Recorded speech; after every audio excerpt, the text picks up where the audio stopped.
Olá, senhoras, senhores, rapazes, garotas, como vão todos? Vamos falar de TV um pouco mais? Vamos falar de TV, sei lá, quanto tempo, né? As pessoas falam que a televisão tá morrendo, mas a televisão tá só mudando de lugar. Na verdade, a televisão pode estar aqui na tela do computador, na tela do meu celular, enfim, e a gente tem aí temas inesgotáveis para conversar sobre. E um alcance no Brasil que a gente não encontra em outro lugar do mundo, nessa proporção, né?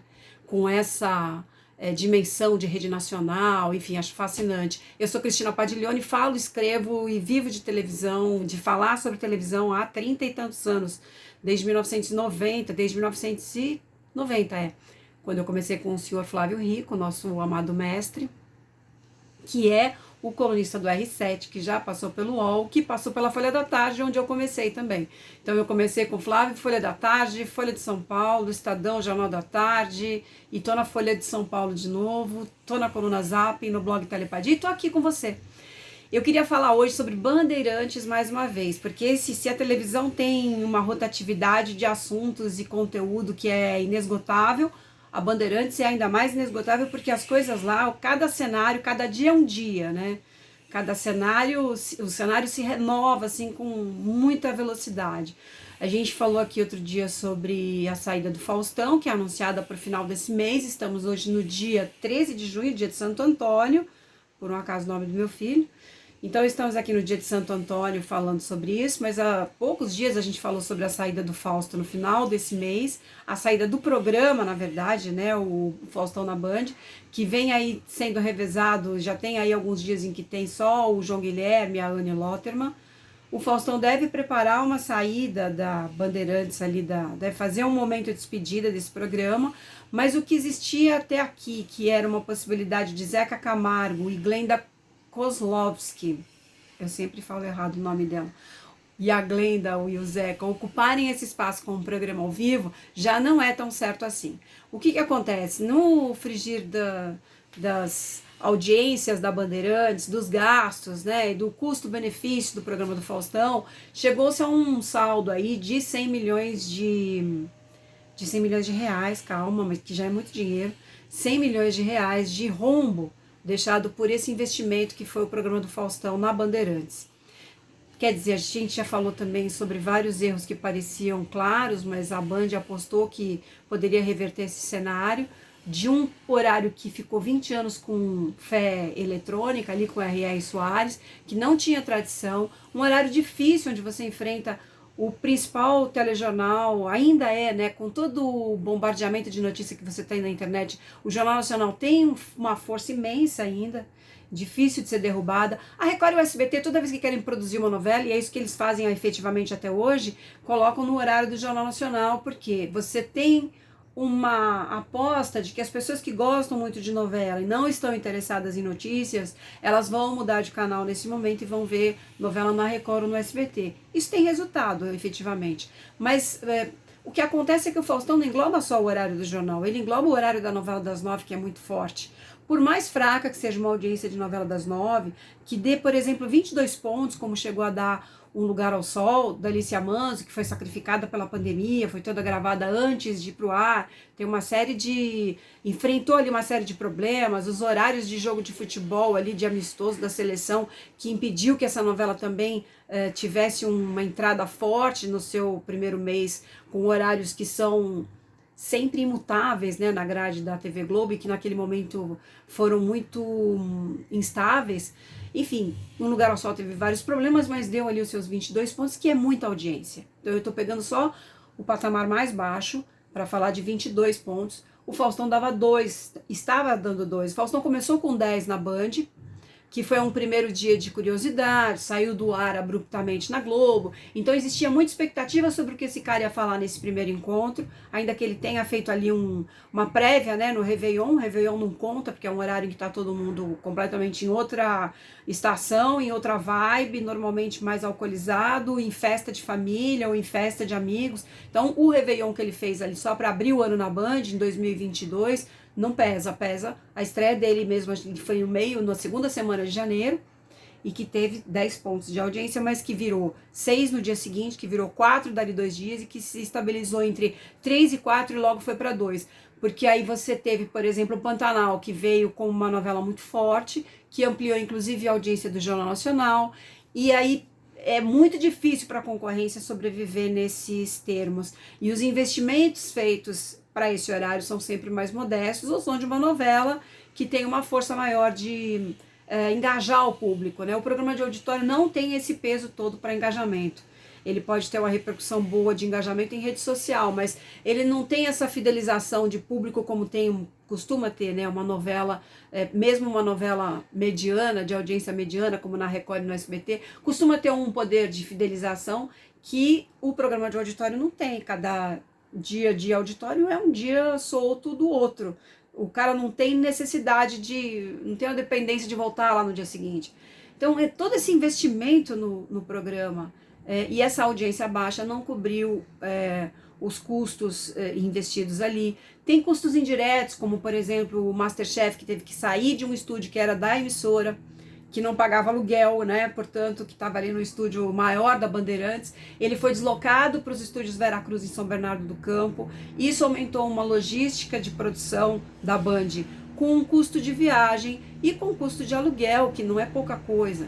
Então, assim, o Faustão na Band nesse contexto ampliou muito os gastos da Bandeirantes sem retorno. Já sabemos de tudo isso, eu só não sabia que a conta chegava a 100 milhões e como várias pessoas atestaram, a gente confrontou a Band com esse dado, a Band não quis comentar. E nesse cenário se desenha uma necessidade de enxugamento maior do que estava previsto. Então, por exemplo, o helicóptero do Datena, que era um dos pontos altos do Brasil Gente, chamar lá o comandante e mostrar as imagens da cidade, ele está no chão. Ou ele, pelo menos por algum período aí, até que se saiba como fazer, como resolver isso, é um gasto a menos que existe no Brasil Urgente e uma necessidade menor, não tão menor assim, mas assim, você demite menos pessoas quando você consegue cortar custos operacionais, e é o que a Bandeirantes tem tentado fazer efetivamente com essa medida de deixar o helicóptero no chão por enquanto. Ele tem lá o apoio do Águia, da Polícia Militar e tal, mas tem a reportagem da equipe, mas ele e tem o talento, o poder dele também, né? O talento humano ali que pesa bastante nesse caso, que é um apresentador quase sem estrutura, segurando a onda só no gogó, só no poder de carisma e de sedução e persuasão que tem esse cara no final da tarde. Mas efetivamente o Jornal da Band já perde um pouco dessa audiência que ele entrega, e o Faustão não vinha conseguindo manter nem o que entregava o Jornal da Band. Quando se falou de Glenda e Zeca, talvez não se tivesse essa conta inteira. Hoje, não tá certo que, nesse momento, né, porque amanhã pode mudar, mas nesse momento não tá certo que eles consigam fazer essa operação com um programa ao vivo. É certo que não tem auditório, que também é um gasto a mais, é um gasto que de lanchinho, de público, de logística mesmo, né? Não precisa ter de iluminação, inclusive. Então, tudo isso deve se enxugar num programa que venha substituir o Faustão. A torcida dentro desse modelo que a gente tem hoje é que, pelo menos, eles não sejam forçados ou não se vejam seduzidos a retomar ali o horário com R.R. Soares. Porque isso, assim, demorou 20 anos para conseguirem se livrar disso, passaram 2 anos não, né, 1 ano e meio, na verdade, conseguindo viver sem isso, abriram um buraco no caixa, sim, é verdade, mas é possível fazer um programa mais enxuto, que dê 1 ou 2 pontos, talvez, aí, que seja essa audiência, com um custo bem menor, e pensamos em reavaliar as contas da emissora. O caso na Band é que falta também um diretor de programação, né? Desde a saída do Diego Gebel, o argentino, que acho que conseguia ali mais ou menos mobilizar o que se chama de grade de TV, o próprio Zimmerli que entrou, que ficou um pouco nesse posto de comando depois dele, e saiu também no final do ano passado. Esse posto está completamente acéfalo há 6 meses, é isso? Não é possível numa TV aberta você não ter essa voz de comando. Quem que organiza essa grade, né? A gente teve ali em algum momento o Homero Salles, que também entrou ali numa função de oferecer projetos, mas não tem um cara que fale, precisamos organizar essa grade desta, uma profissional mesmo. A Bandeirantes tem quadros incríveis, tem diretores maravilhosos, tem jornalistas ótimos, tem talentos, aí não é de hoje, mas parece que as coisas não se encaixam, né? E não existe um concatenamento das ideias de uma maneira que isso seja produtivo para a emissora, e parece que quem tenta fazer isso quase sempre é inibido por uma força maior. Não estou falando aqui de nada misterioso, eu falo força maior como realmente não entendo até hoje como as coisas não andam lá dentro, mesmo você tendo pessoas muito capazes de fazer televisão. Mas é isso. Tirando Bandeirantes, a gente teve nesse fim de semana uma vitória muito relevante do SBT na final da Champions League. Nesse momento eu estou num processo de apuração sobre números da Champions League, final da Champions League, final da NFL, o Super Bowl, que é um evento muito forte nos Estados Unidos, mas não no planeta com esse fôlego da final da Champions, porque o futebol, como conhecemos aqui no Brasil, e não o futebol americano, assim, nominado, é muito mais popular, evidentemente. Mas é claro que a força ali do Super Bowl nos Estados Unidos, aí tem a história do show do intervalo, toda essa discussão, porque eu escrevi que a Anitta teve mais audiência que Rihanna no intervalo. E a Anitta não foi exatamente no intervalo, foi imediatamente antes do jogo, que tem uma diferença. Mas até onde a gente tem apurado os números da transmissão linear, da TV em tempo real, são bem maiores para a final da Champions. E aí, assim, um show do intervalo que fica no YouTube realmente pode angariar outros milhões similares até ao próprio Super Bowl, né, um pouco tempo. Então, por exemplo, a Rihanna hoje tem 164 milhões, nesse dia aqui, 13 de junho, 164 milhões de views no show do intervalo pelo YouTube, no canal oficial da NFL. E a gente está falando de 4 meses de acúmulo de audiência. Né? Agora, sim, estima-se que a final da Champions tenha alcançado, e alcance não é a mesma coisa que média, então também tem essa discussão, 450 milhões no mundo todo, sendo que a UEFA não tem divulgado os números de audiência planetários, né? Desde 2014, acho que eles não divulgam. Mas assim, há uma estimativa, um achômetro, e por toda essa diferença e discrepância de menos de 200 milhões no Super Bowl e mais de 400 milhões de alcance na Champions, e aí para ter alcance, não falamos só de... Às vezes as pessoas falam, alcance significa só 1 minuto de que a pessoa passou por ali. Então, mesmo 113 milhões alcançados, 115 na verdade, que depois virou 118, eu já encontrei de tudo, mas existe uma audiência de 115, que era 113 originalmente, foi corrigida para 115 pela Nielsen, e há 5 milhões pelo menos que viram a final da NFL pelo streaming. Então a gente tem números muito maiores do outro lado. Não tenho uma certeza de que esses 100 e tantos da Super Bowl sejam média ou alcance, e para piorar essa situação, a UEFA não tem divulgado os números. Mas, pela popularidade do futebol, você fica achando que a Anitta foi mais vista. Só que a Anitta foi só 3 minutinhos, gente. E Rihanna ficou lá de 15 a 20 minutos, que acho que é o tempo do show e tal. O intervalo é de 30 minutos. São os intervalos mais caros do mundo, porque a gente está falando de TV americana. Né? Na TV americana, aquilo é o intervalo mais caro do mundo, porque não existe uma tabela comercial que supere aquilo em outro evento realizado em outro lugar, mas é evidentemente uma tabela comercial do que é visto ali. Por exemplo, a ESPN, quando transmite aqui, transmite esses anúncios, né? E tem a sua própria comercialização também, então dá muito dinheiro. E é um evento mais premium, vamos dizer, no sentido de que ele alcança um público de maior poder de consumo, ok, mas o outro alcança um público maior em números. Então é uma coisa fascinante para se discutir, mas, assim, voltando para o nosso umbigo aqui, Brasil, por exemplo, a gente teve a final, o Super Bowl transmitido pela Rede TV, com uma audiência irrisória. Uma audiência que para a ESPN é muito alta, né, no Super Bowl. Geralmente, nos últimos anos, ela tem liderado a audiência na TV paga, o que significa ter menos audiência que um SBT e Record, mas liderado na TV paga, às vezes, né? Às vezes até pode chegar perto, mas não tem esse poder de fôlego, mas para eles é assim, tipo 200% a mais, é muita audiência a mais. mas ela tem um poder de alcance muito pequeno. E a gente viu a final da Champions pelo SBT, não com uma audiência de SBT, que nesse horário de sábado dá 4, 5 pontos, com uma audiência com audiência 2 vezes pelo menos o que dá o SBT, chegou a 10 pontos a média na Grande São Paulo, é uma média que também no Rio de Janeiro, em Porto Alegre, o SBT bateu a Globo, que no horário exibiu o Caldeirão com o Hulk, a gente fala o Caldeirão com o Mion, desculpa, então não mudei ainda de estação, o Caldeirão com o Mion perdeu para o SBT nesse horário.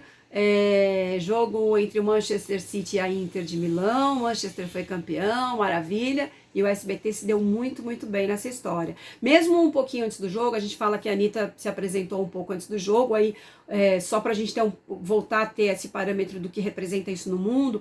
No Brasil, por exemplo, essa prévia do jogo, e é o que se observa em todos os lugares do mundo, essa prévia de 10 minutos antes do jogo já tem uma migração muito forte de audiência para o jogo.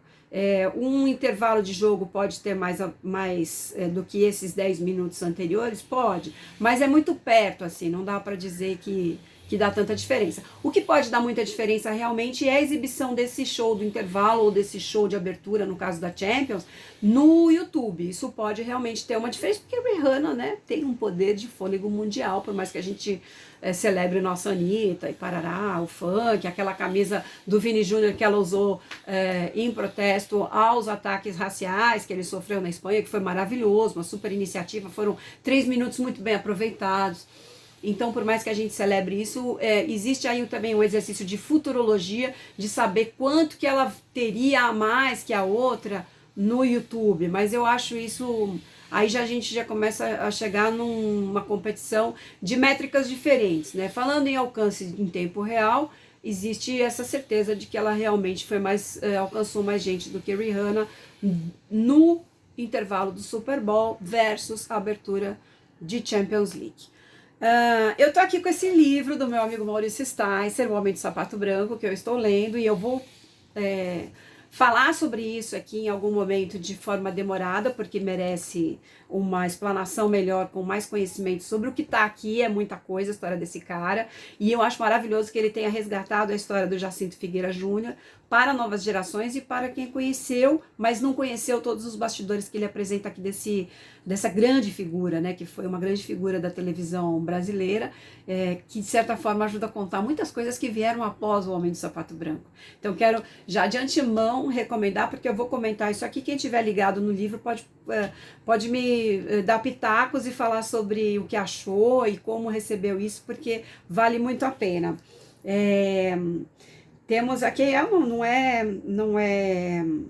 uma coisa assim de você ler muito rápido, de devorar muito rapidamente, e o Sticer fez já um livro sobre Silvio Santos e fez também um que eu tenho aqui, que quer ver? Eu tenho até aqui, esse aqui que é Adeus Controle Remoto. Aí eu tiro um livro aqui, cai tudo, gente, porque tá tudo ajeitado, olha só, cai tudo o meu cenário aqui em volta, né? Está tudo ajeitado para tanto. Meu retrato de Friends, que eu vou deixar aqui, e muito bem. Mas eu acho que vale a pena ser lido e, enfim, essas figuras que fazem a referência da televisão que a gente tem hoje tem um peso muito legal para você entender por que as coisas funcionam como funcionam. Nesta terça-feira também, 28, que eu tô falando com vocês, 28, olha, eu já tô completamente no calendário louco. Nesta terça, dia 13, que eu estou falando com vocês, tem também uma live, daqui a pouco, às 19 horas, do Márcio Smelling com o Carlos Alberto de Nóbrega, que contracenaram ali nos momentos icônicos do programa Tá No Ar, em que ele fez uma homenagem, o Márcio fez uma homenagem ao Rony Rios como a senhorazinha, a velha da praça, numa época em que a gente chamava a senhora de velha, era a velha surda, na verdade, que vem desde o banco da Praça da Alegria, falando em memória, né, já vou resgatar essa história que é maravilhosa. Desde a Praça da Alegria, que o Manuel da Nóbrega fazia na Record, pai de Carlos Alberto, que vendeu para o Silvio Santos o carnê não, o Baú da Felicidade, que depois virou carnê e tal, mas o Silvio começou a grande fortuna dele a partir do Manuel da Nóbrega e da aquisição do Baú da Felicidade. Quando o Manuel morreu, o Carlos Alberto organicamente herdou esse posto, não tão orgânico assim, porque o Chico Anísio chegou a fazer uma edição em homenagem a ele e tal, mas o posto ficou efetivamente com o Carlos Alberto, e o Silvio Santos trouxe esse programa para a sua rede SBT, como A Praça é Nossa, que é um programa que está lá desde sempre. O Rony Rios fez a Velha Surda, é um dos personagens mais longevos e marcantes da praça, desde a Praça da Alegria, como eu disse, e o Márcio fez uma homenagem ao Rony Rios no Tá No Ar, na Globo, agora nesse período de 2013 a 2019, que o programa ficou no ar, 2018, né? 2019, isso, foram 6 temporadas. Ele fez uma cena, não sei em que ano foi, mas ele fez essa participação, e hoje Carlos Alberto e Márcio retomam essa conversa em público. Eu acho que vai ser bem legal, mesmo que você esteja vendo esse vídeo depois dessa live, ela vai ficar disponível no canal do Márcio, onde ele tem usado o espaço para se defender muito das acusações e denúncias de assédio moral e sexual, e desconstruir narrativas do outro lado com documentação, com vídeos, com mensagens e tal, mas ele tem demonstrado a vontade de falar também de outros assuntos e de falar de humor, que é o DNA que traz ele até aqui, né? Então, acho que vai ser uma conversa interessante entre os dois. Aproveitando ainda o nosso vídeo de hoje, só para atualizar, Terra e Paixão não está ainda nos níveis de Vai na Fé. Ontem, exatamente, a novela Vai na Fé teve 24,1 pontos em São Paulo, e Terra e Paixão teve 24, que 0,1 é quase um empate técnico, né? Mas você vê, na TV paga os caras se estapeiam por 0,1, então a gente tem que considerar que isso é realmente uma vitória da outra. Como eu já disse aqui, na faixa das 7 existe menos televisores ligados do que na faixa das 9, e isso proporcionalmente dá a novela Vai na Fé uma superioridade em relação à outra, tem mais gente dentro do universo de ligados, mais gente vendo, e nesse caso que eu tô citando de ontem, mais gente de fato, em números absolutos, vendo Vai na Fé em detrimento de Terra e Paixão do Valcir Carrasco. É uma zebra aí, porque na verdade o Valcir sempre foi muito bem no horário das 9 e já conseguiu em outros momentos reverter uma audiência que começou mal. Agora a gente tem aí uma novela que começou há mais de um mês e que não consegue sair dessa faixa de 24 pontos. Não sei o que exatamente está acontecendo. A Globo tem dado uma força para esse universo do agro nos telejornais, né? A gente teve uma matéria extensíssima outro dia do Renato Soares, feito no Jornal Nacional, sobre o agro. No jornal, no fim de semana, eu estava vendo o jornal hoje, que cobriu até uma feira de maquinário de agrobusiness e tal. Olha, as máquinas que podem fazer trabalho que antes era feito por várias mãos e agora a plantação é feita por meio industrial dessa forma. Uma matéria extensa, e no JN de outro dia também, muito a participação do agro no PIB nacional, o êxito da venda do comércio de grãos, né? Então, eu tenho visto um esforço assim enorme da Globo para incentivar esse cenário do agro é pop, o agro é tech, que não tinha muito no Pantanal, como eu já disse aqui. O Zé Leôncio era uma figura mais artesanal nesse universo, né, que tinha lá suas fazendas, mas na casa dele ele sequer tinha Wi-Fi, o Jove que leva Wi-Fi e tal, então tinha toda uma pegada de homem do campo, muito cioso às suas origens e tal. E no caso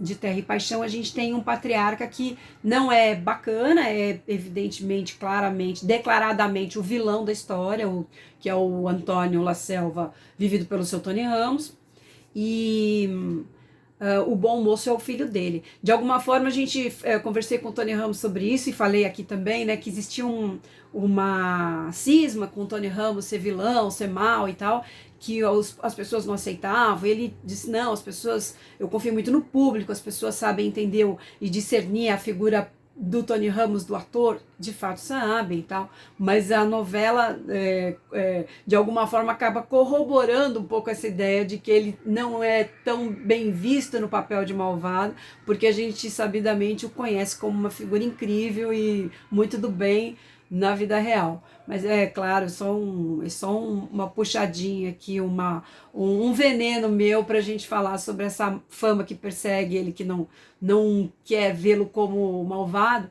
porque a novela não depende só disso, a novela é um conjunto de elementos e a Globo está ali tentando resolver como é que isso pode sair dos 24 pontos e alcançar mais audiência.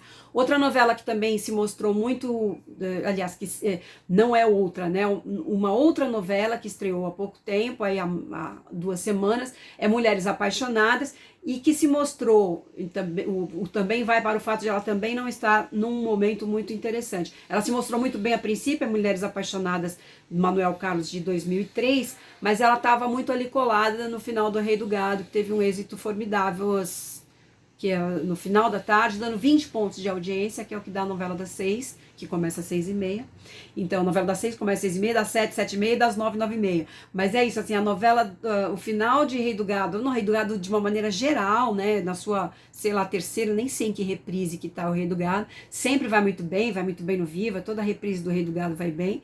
E Mulheres Apaixonadas colou ali, embora ela tenha valores incríveis e que são atemporais e tenha coisas muito interessantes, ela não teve o fôlego da novela do Benedito para segurar essa audiência. Então ela está ali numa faixa de 16 pontos e não manteve o fôlego inicial de quando estava ainda fazendo uma espécie de abertura para o capítulo do Rei do Gado na sua última semana.